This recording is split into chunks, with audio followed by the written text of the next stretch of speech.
All right, we're back again. 5535 Germantown Avenue, the Molefi Kete Asante Institute. And we have a treat for you this afternoon, evening, morning, or wherever you are watching, at whatever time you are viewing this. We appreciate you and continue to support the Institute and all that we do. At this time, I'm going to bring on Dr. Molefi Kete Asante. And one thing that's beautiful about the Institute is the variety of presenters. You all types of presenters, whether we talk about politics, history. Today we have a special presentation talking about commentary on art and poetry, and you're in for a treat, especially if you're an Amiri Baraka fan. But at this time, to the podium, Dr. Molefi Kete Asante. All right. All right. Thank you very much. We're so happy to be here, and it's a wonderful thing. I just want to tell you that we are in Philadelphia. We're experiencing a little bit of weather. And so that's one of the things when you live in a city like Philadelphia, the weather changes. And so it changed a little bit on us today, but we are still happy because we have an outstanding person here who's going to speak. And we know we normally have audiences from all over the world, some places where it's hot right now. So the people in South Africa and Brazil, and those of you who are on the continent of Africa and Ethiopia as well, and other places who are tuning in to us on YouTube streaming, I just want you to know that the Molefi Kete Asante Institute is a think tank. It is engaged in Pan-African thinking throughout the world, and it also presents some of the outstanding speakers that we have in this country as well as internationally. And so we have always prided ourselves on that. And you just heard an introduction from Dr. Jabali Ade, who is, of course, one of the dynamic speakers and presenters and scholars. I mean, he's a man who has written several books. In fact, he and I authored a book on W.B. Du Bois. So I'm just really happy that he's here with us today.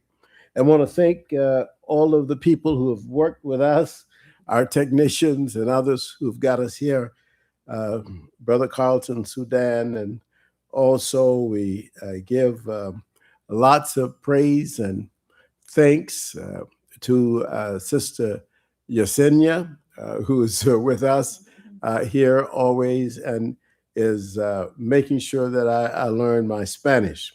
So I just want to say a few words, and then I'm going to bring up this incredibly skilled and deep thinker to you. And I want to say that we are living, at least in the U.S., in incredible times in which the moral leadership and vanguard position of the African population has to reassert itself. And we are all in that movement, and we are watching and waiting. And I always tell people that the Africans in the United States have gone through almost everything that can be thrown at us. Our history is replete with an incredible amount of resilience, an outstanding way of showing our nobility, our courage, our character. And soon people will be celebrating Martin Luther King Jr., but they'll be celebrating him for the work that he did in civil rights. But he was not the first to do that. From the very earliest part of the African presence in this country, we had people who petitioned very early on, the early colonists, and saying, you know, you cannot discriminate against us. So we have always fought for equality. We will always fight for the vulnerable, and that's our historical gift to ethics in the world. And I am just very, very proud of that. I just want to also announce that we will be having speaking here actually on February the 15th. We will have Tanudaman Jaras. Tanudaman Jaras is from Sudan, which is a country where my ancestors came from on one side of my family. And he is a Nubian with a great sense of direction and courage. And so he will be talking about what's going on in Sudan. So we're looking forward to that presentation as well. And we are urgently asking people to come out. Always, we know that those of you who tune in to our discussions on Nile Valley civilization, and those of you who tune in to our discussions on Kemet particularly, and Kush, you have always known that this is the place to come. So we're looking forward to that presentation by Tanudaman. Also, I would like to announce, for those of you who do not know, that a great oak has fallen in the forest, or I should say, a great baobab has fallen. And but fortunately for this baobab, Dr. Charles Finch, who made his transition, there are many seedlings that he has left, thousands of people who have been influenced by his great work. Dr. Finch gave us some of the earliest works that dealt with the cosmos, particularly in terms of African culture. He was a medical doctor by training, but he was a scientist by his orientation when he looked at the history of African people on the earth. And he was one of the first people to discuss the incredible origin of human civilization in Nile Valley civilization. So we were very happy to say that we celebrate his life.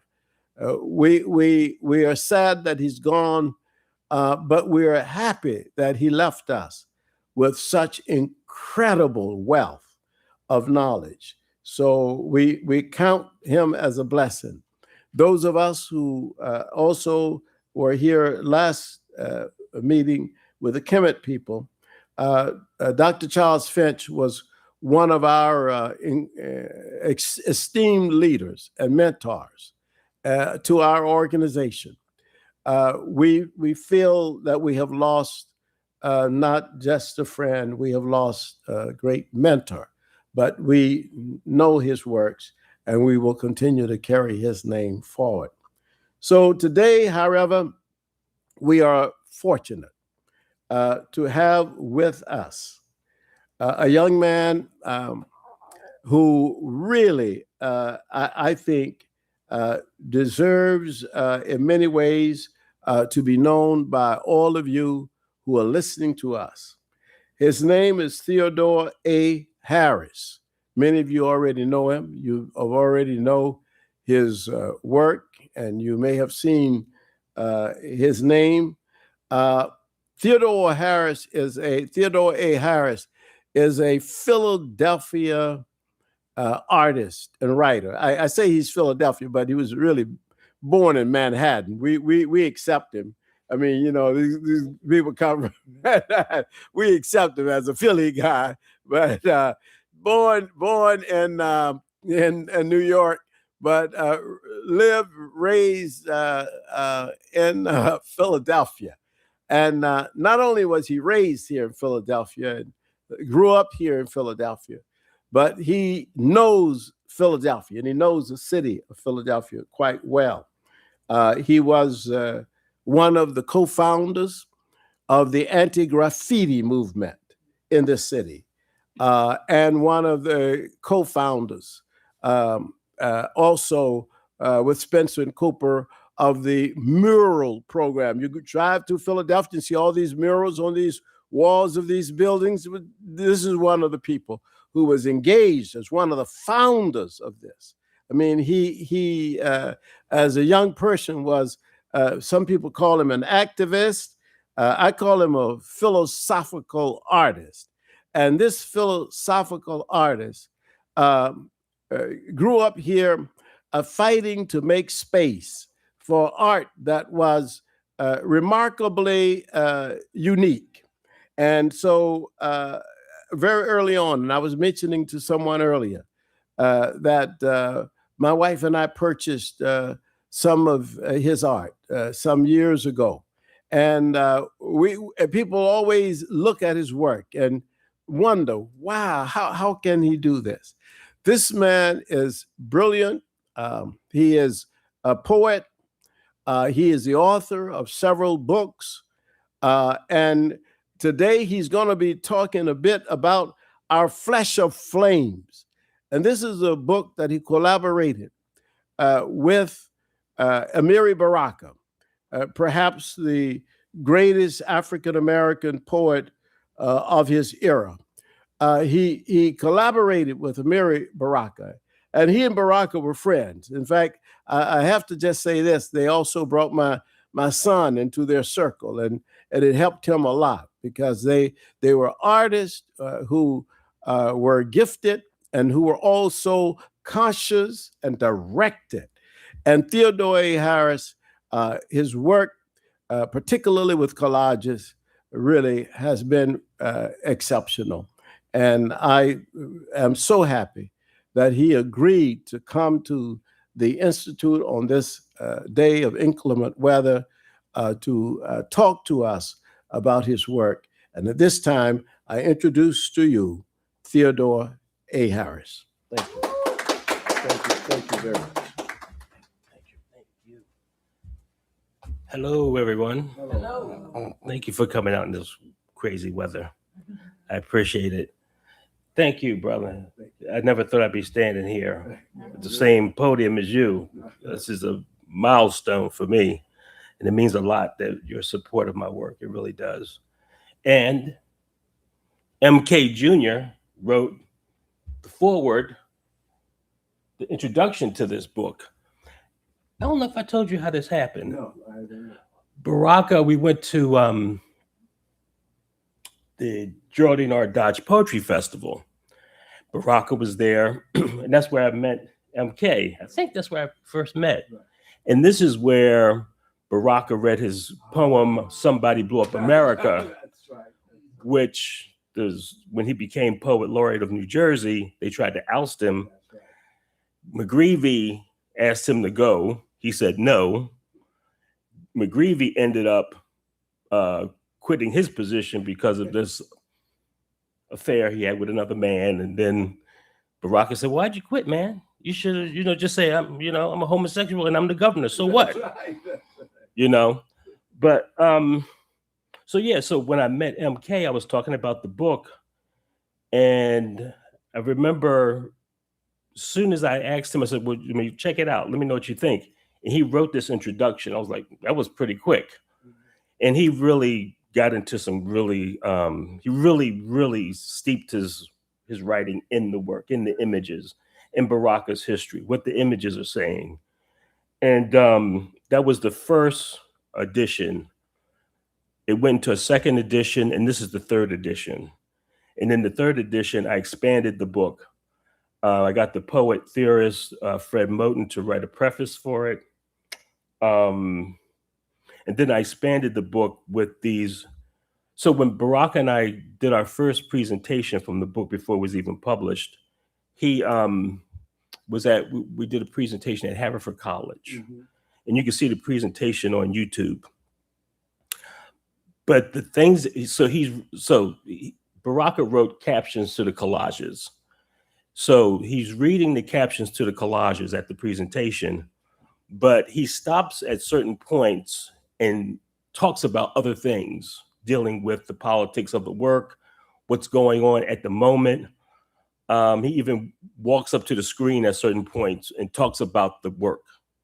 So it was these things that were off the script that I always wanted in the book. And when I got the chance to republish the book, I went back, watched the video, screenshot every part where he goes off script, transcribed that, and put a whole nother file together for the book. So that's how it's expanded. So it's expanded with another image that I'll show you titled The Capitol Vetoed. The first version of it is Vetoed Dreams, which I did in 1995, but I updated it when I saw these images from this old movie that had flying saucers hitting the Capitol building, all these different monuments. And so I took that image of the flying saucer hitting the Capitol building, and what I saw with that was the insurrection. So that's the poetic, that's the metaphor for the insurrection, which is why I added it to it. Can you see the screen in the video shot there? What else? So what I'll do now is show you the X out of this, I think, right? And I'll show you the inside pages. So the Capitol Vetoed is the updated image of Vetoed Dreams. Oh yeah, thank you. I always forget to do that. Thank you.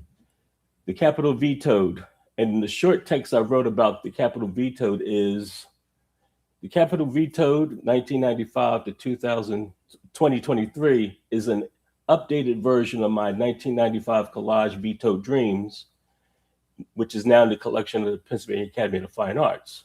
The impetus for updating Vetoed Dreams was when I came across still images from the movie Earth versus the Flying Saucers, a movie from 1956.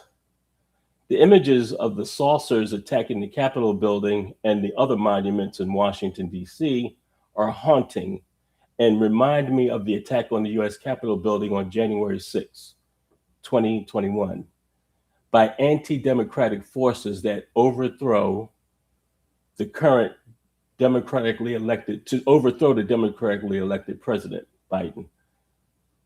My use of the appropriating the still image from the film made in the 1950s is my poetic attempt to create a collage reflecting in it our republic in a funhouse mirror, becoming unglued in a country whose think tanks are anti-intellectual romper rooms. Peering out from your broken windows theory, we witnessed whiteness weaponized, invading the US Capitol building like dangerous little tykes breaching a bouncy house, aggressive paper boys and girls hustling fake news, whose anti-intellectual formalist hawks gouged out the eyes of Blue Lives Matter lobbyists as they hopscotched in the chalk outlines of our vaccinated blood, yelling, lion lungs barking, I can't breathe. From their maskless gargoyle faces, and the more they bounced, the more hot air and blood spilled from the inflation tube of deflated consciousness. So usually when I'm making a new work, I write a manifesto. So I wrote a single manifesto for this image. Can I take this down? Yeah, oh, okay. So this is Fred Moten's preface, which is a single slot kind of columns that he wrote it in. Thank you, bro. This is the Vetoed Dreams, the first version. So these are the pages that Baraka, his captions to the collages. And so when I asked Baraka to do this, he thought that I wanted to, well, naturally to illustrate his work. But I told him, no, I wanted to do something different, which was to have him respond to it, write any text that he wanted. But I also wanted him to write some critical writing about it. He did that. So I'm gonna skip through these, but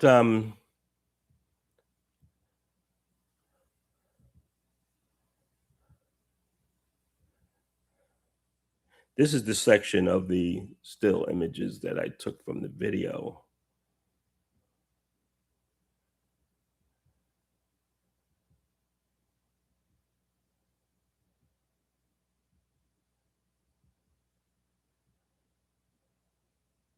As you see, that's him there walking up to the images.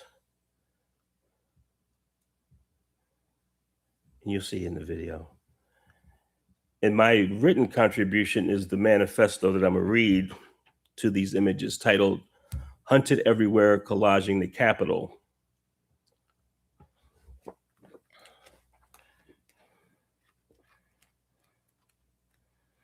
And it's an epigraph, a quote by Randall Robinson, as you may know, who was an activist in the anti-apartheid movement. And this is from his book, The Debt, What America Owes to Blacks. And you'll see why I use this, because of the poetic, this one of the most poetic sections of the book. And when I came across it, I was like, oh, perfect. This is the House of Liberty, and it had been built by slaves.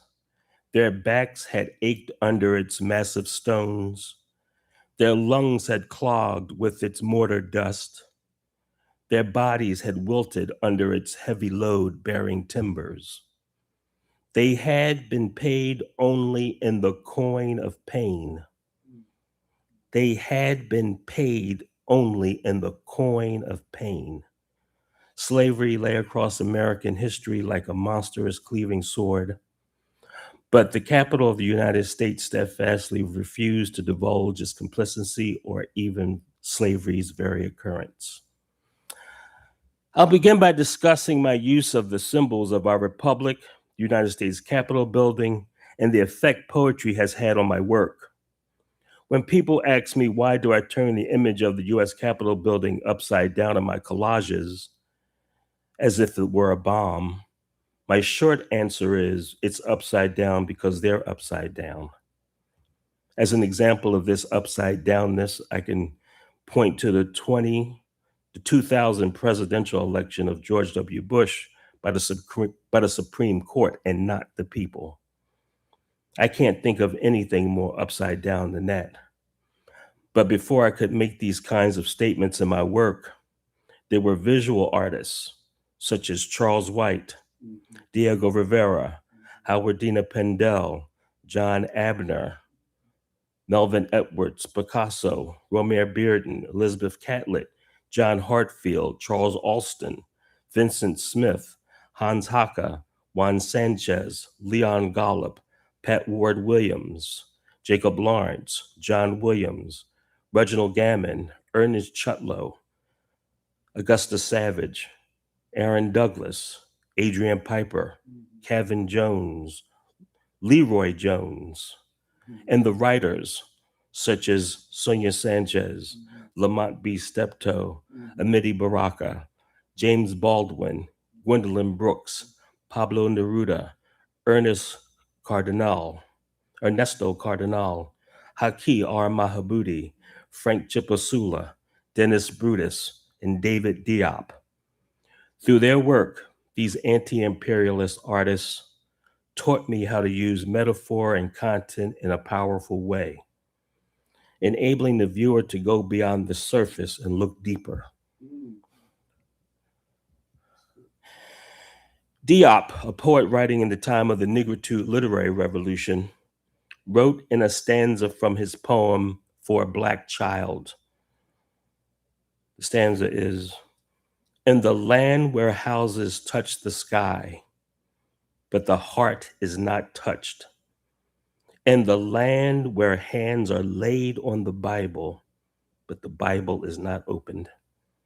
Sounds like he's describing the religious rite, but Diop wrote these clear-visioned words in response to the lynching of 15-year-old Emmett Till, who was killed in Money, Mississippi in 1955 by two white men, Roy Bryant and his stepbrother, J.W. Milam, for wolf whistling at Bryant's wife. I still don't know what that means, wolf whistling. Neither murderer ever served a day in jail for the crime. Professor Clenora Hudson Weems has written a detailed account of the Till case in her book, Emmett Till, the Sacrificial Lamb of the Civil Rights Movement. While reading the book, I came across a photograph that is what I'd call the perfect picture of irony. is of Mamie Bradley, Till's mother, with relatives and the bishop climbing the steps of the Capitol building, pointing at it with a look of hope on their faces. These seekers of justice and democracy knew America had not outlawed lynching. My point is that most great artists, such as David Diop, record the time in which they live. I aim to do this with visual art, to make social commentary in a visual language. Whenever I'm watching the news on television being reported from the nation's capital, the reporter and the US Capitol building are consistently in the frame as backdrop, set design in the theater of white supremacy and conquest. As I watch, I hear the words from a Sonia Sanchez poem titled Right On White America. The poem goes, this is the whole poem. This country might have been a pioneer land once, but there ain't no more Indians blowing Custer's mind with a different image of America. This country may have needed shootouts daily once, but there ain't no more real white all-American bad guys, just you and me, black and unarmed.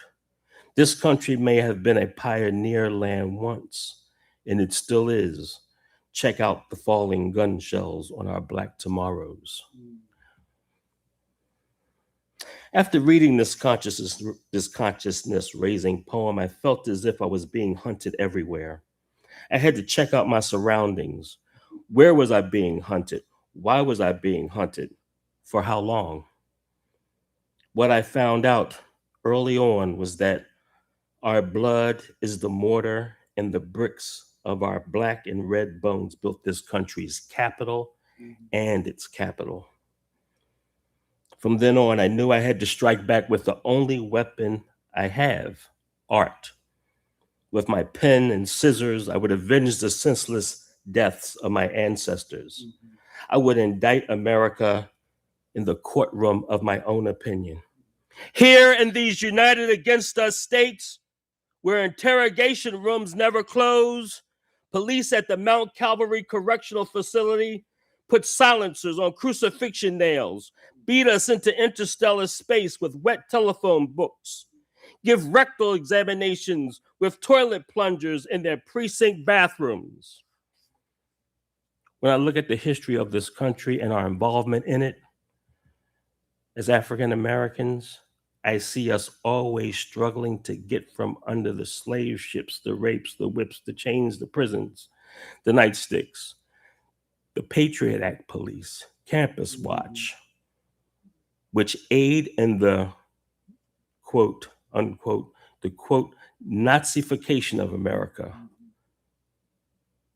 says Toni Morrison, by detaining independent thinkers in jails of character assassination, rulers with bombs and bullets of imperialism aimed at unarmed protesters, fire hosed with the slobber of barking dogs.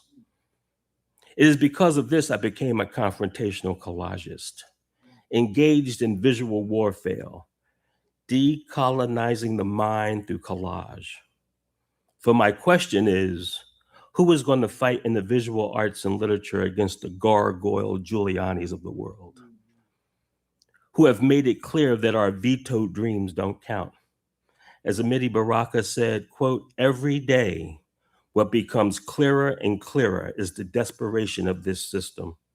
The United States bourgeoisie reminds me of a man running away from a lion who keeps throwing out pieces of meat until finally his little bag is empty and the only piece of meat left is himself, unquote. Or in the words of Ngugi wa Thiong'o, quote, art is more powerful when working as an ally of the powerless than it is when allied to repression, for its essential nature is freedom, while that of the state is the restriction and regulation of freedom, unquote. Both points are further illustrated in the April 20 2003 issue of Harper's Magazine, which reported on January 27th, 2003, a tapestry of Picasso's painting Guernica that hangs at the entrance of the Security Council of the United Nations in New York City was deemed an inappropriate backdrop for press briefings about the possibility of war in Iraq. It was therefore draped. These actions by the state only confirmed to me that I'm aiming my combative collages in the right direction.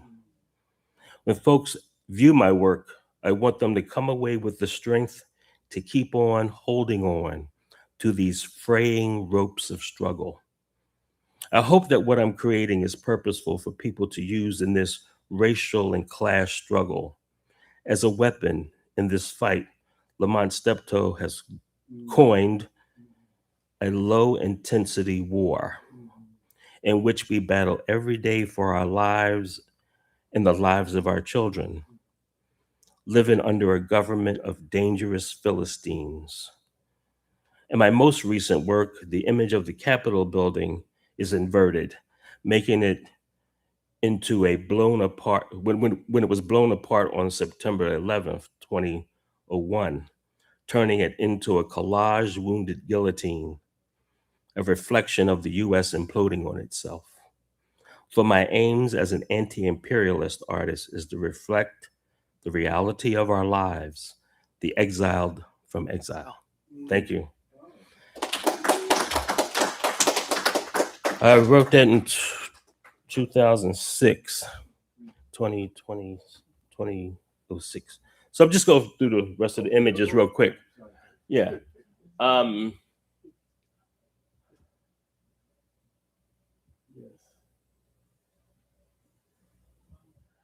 And then I'll play the section of the video of Baraka reading the text. And let me see here. How do I get out of this thing? Oh yeah, thank you. So this video, I need to take it to the point where he starts reading the captions, because you can watch the longer version on YouTube if you want, but I didn't think we had time to. Okay. In Belch, Hollywood, you ugly because family and that ID saying you seen the 2-year-old that says statement in the dialogue. Because gas refuses to stay in your claim the reason you look the way you So do is not he starts your to read fault. the text after Nature this made section. me like this, you say. Naturally, everything denies it.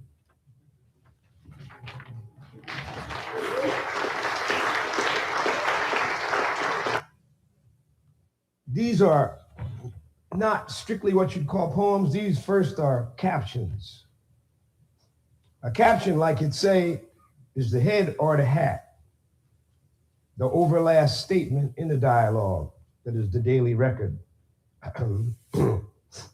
They are poetic if it is a poet. Excuse me. They are poetic if it is a poet that rhythm. For that rhythm I am. So these captions are electric hats that Elegba used to wear on his knot that says or tells you where the doo-doo is at. And this was sent to me by my man Suntan, that explanation. So the first one, 1999, remember Eric Smith? Dis, D-I-S. That's interesting, isn't it? How the young people say dis, which is an old biblical word meaning the capital of hell.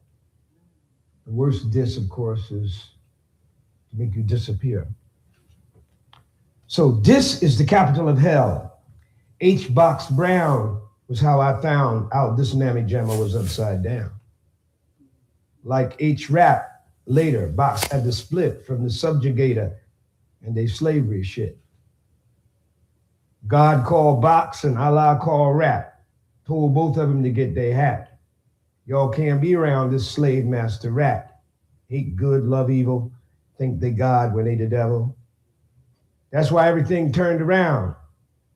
They got the whole world upside down. Free Mumia. And now, of course, free Rap Brown.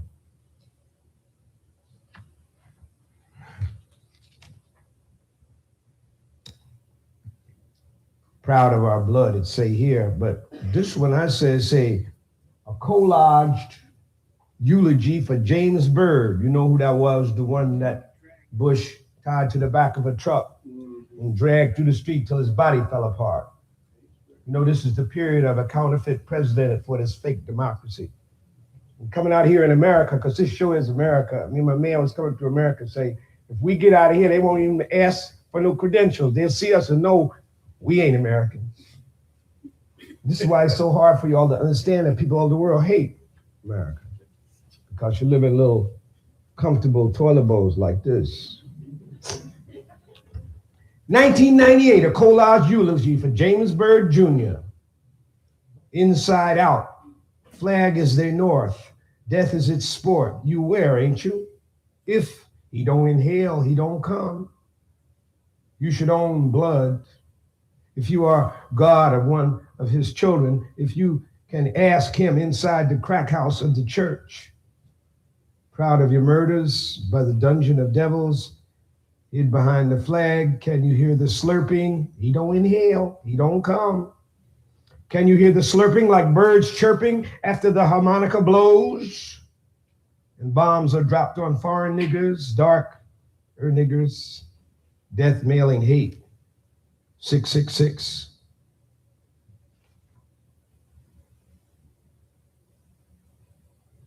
Officer Volpe.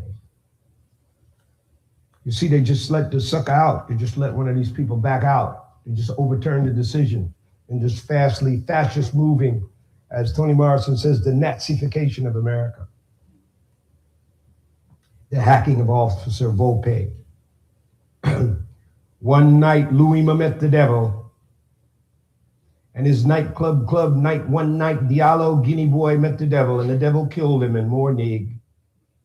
One night, Africa met the devil. One night, human couldn't cop the devil, had cop. One night, there was no devil, only imperialism and national oppression. One day, racist niggas were white. But anyway, teeth salute. One night, day was in the past, and anything left had to come out the devil's ass. One ass a night, pee. One nut hung across the cross of allocation. One nut hung across the cross of revelation. One volcanic address. The horse over there. The one face. The one crystal murder. What is them horns he got? And what that insane Hardooni?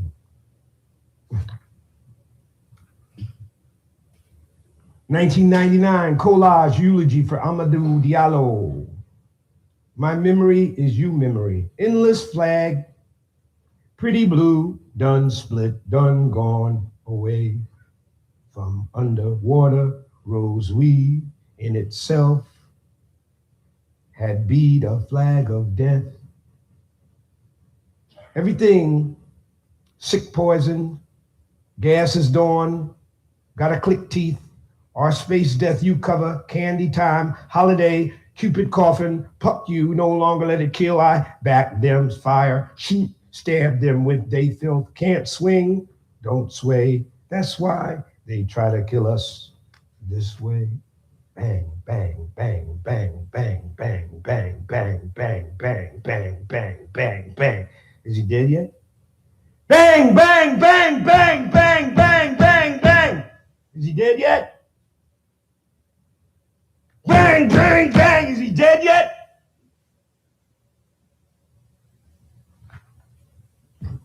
That's not Hitler. The American word for Nazi is American.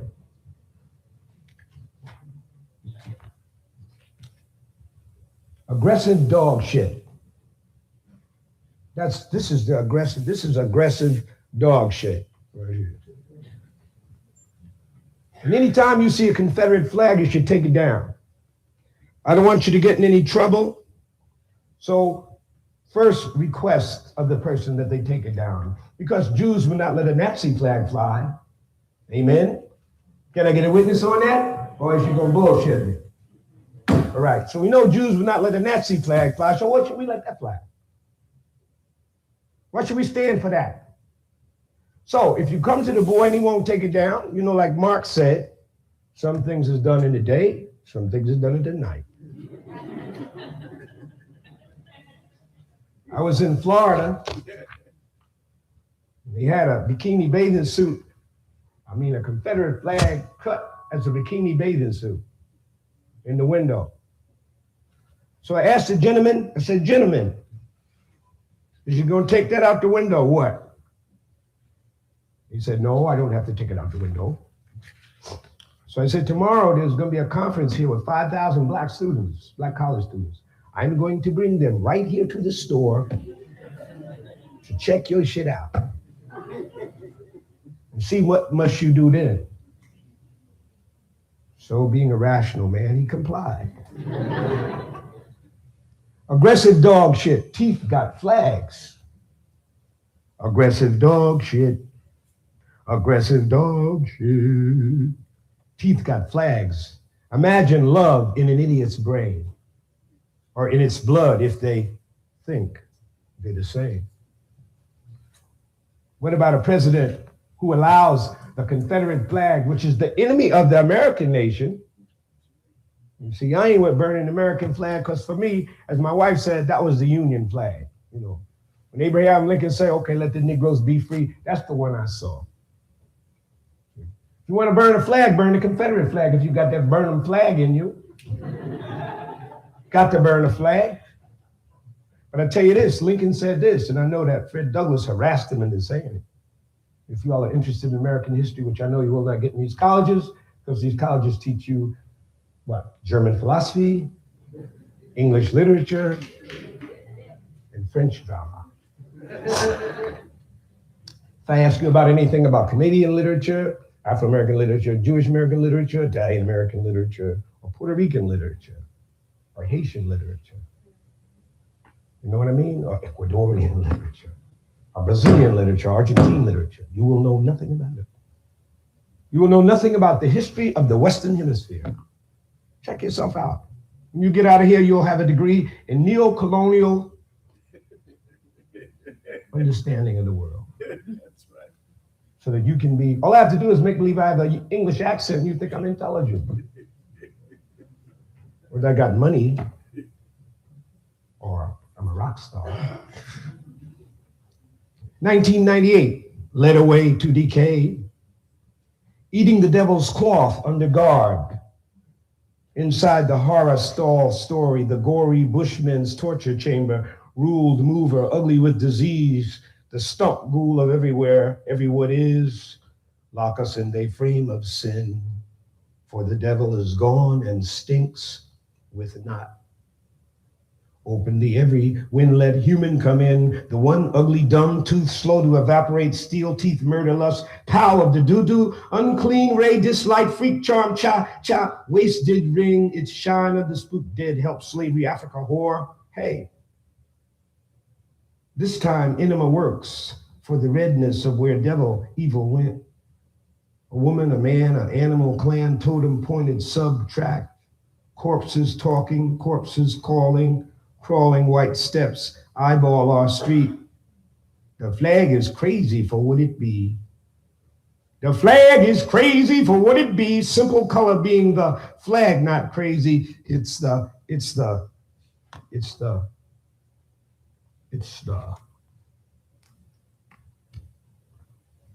dialogue with noise. Can the devil explain evil? Why? You think it's interesting?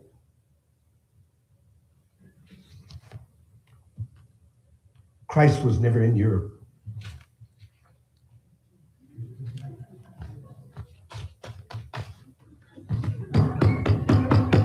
Get a witness to that. Said Carmichael, neither was Krishna, Mohammed, nor Buddha. ennui. Boy and Tarzan equal 2. Subtract the woman, 2 equal none. Baby bye-bye out, they but we Jesus Christ, it black as sun. Boy and Tarzan equal 2. Subtract the woman, 2 equal none. Baby bye-bye out, they but we Jesus Christ, it black as sun. Happy sheep, sun. Happy sheep, sun.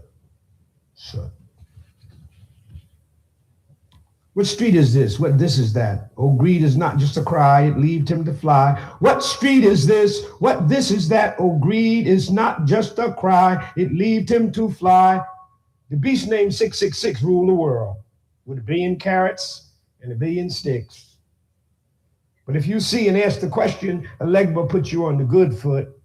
You got Brother Malcolm's multiplying history like the river you cross, a sign with a kiss to celebrate the death of this. Thank you very much. I'm gonna, I was gonna read 2 more poems, but I'm gonna read one because I'm about to sound like Louis Armstrong. So you can go on YouTube and watch the whole thing if you like. Are there any questions, or we were gonna? We have time for questions. Do you have questions? All right, here's what, Steve. Hey, man. Hey, sorry that it's a little bit late. I stuck it out October down. Yeah. Oh, that's too bad. I rarely use the adjective powerful. Oh. But when I came in and saw those images, it was powerful enough almost to knock me over. What impressed me about them as I was thinking about it was how fragmented they looked, and at the same time, how whole and complete. And that each piece was whole within itself. And that each individual painting was complete. And so that was what my impression was. Can you say that again? I'm sorry. That you said they look complete. What was it again? I'm sorry. That how fragmented the pieces looked. Oh, okay. Yeah. And at the same time, how whole and complete. Okay. And then when you looked at each of the individual pieces on their own, each individual piece looked complete. And then they also looked as a complete part of the whole. Okay. Yeah.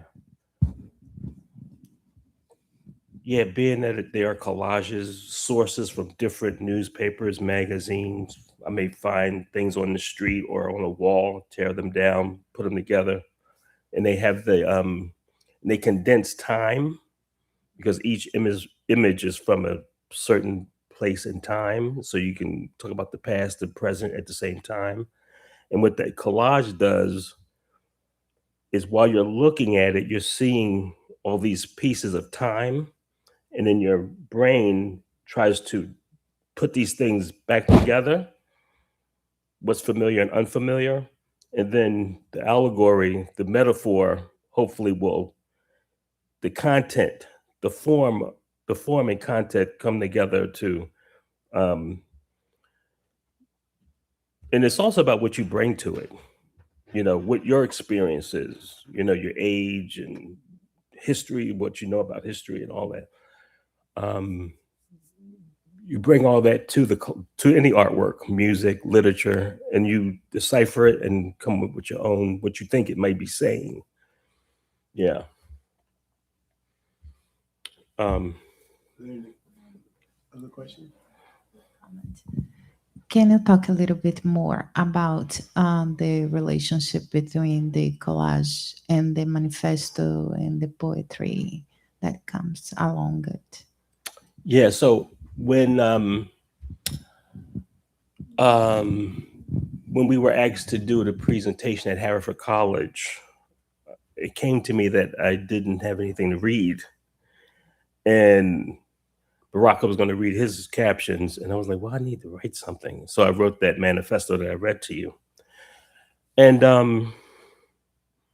from then on, I started writing manifestos to any series of work that I do, because one of the reasons is the more I got into my writing, the poetry, it became an extension of each other, and they're equally important to me. And whatever images I'm not physically putting together, I can write in a text. So these manifestos, after reading a lot of surrealist poetry and different manifestos from all around the world, mostly the manifesto can be as bizarre as you want it to be. You can say the most outrageous things, and but they still have a meaning. So I want the manifesto to be a visual poem. So when I teach visual art, I want the visual art to be like poetry, and the poetry to be like visual art. So that's basically how I approach it, if that makes any sense. So each series of work that I do, I write at the same time because of the research I'm doing for the artwork. I write it as a poem. Yeah. All right. Thank you. Thank you very much. Thank you very much. Thank you. Appreciate it. Thank you. So we're really happy and we're delighted. Thank you so much for those of you who came out in the inclement weather.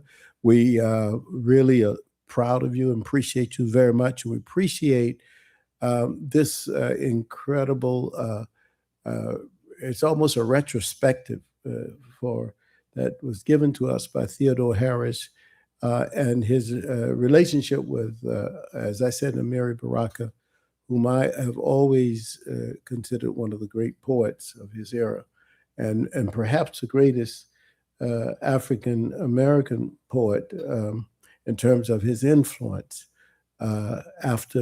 probably after Langston Hughes and Maya Angelou. So we just really, really appreciate this presentation. I appreciate all of you for being here, and just want to announce that on the coming up, we have to redo our schedule and to add to it because it's not exactly complete for the whole semester, but we're working on it. But the next one is Tanudaman Jaras on Nubia and the Nile Valley civilizations. And this will be on February the 15th. For those of you who are interested, on Tuesday, this coming Tuesday, at 7:30, I will be speaking at Villanova University on the ML King Day program at the Connolly Center. So if you can make it, if you want to come over to Villanova, I will be doing a keynote speech over there for their Martin Luther King Day. On March the 1st, we have Stanley Crawford, and on the 15th, we have Dr. Farouk Imam. So we are getting into the year, and we have some other speakers that we're going to be talking to find out what it is that they're talking about and what they want to say. And then, of course, somewhere I have to speak, and I think Dr. Ade has to speak, and Dr. Dove has to speak. So we got to put some other people on this program. But I want to thank you, and I say, as we always say, we call upon our ancestors far and near, the father of our fathers, the mother of our mothers, to render mercy and to bear witness for the victory and the liberation of all oppressed people forever. It is done. Thank you so much, and we'll see you next time. Thank you.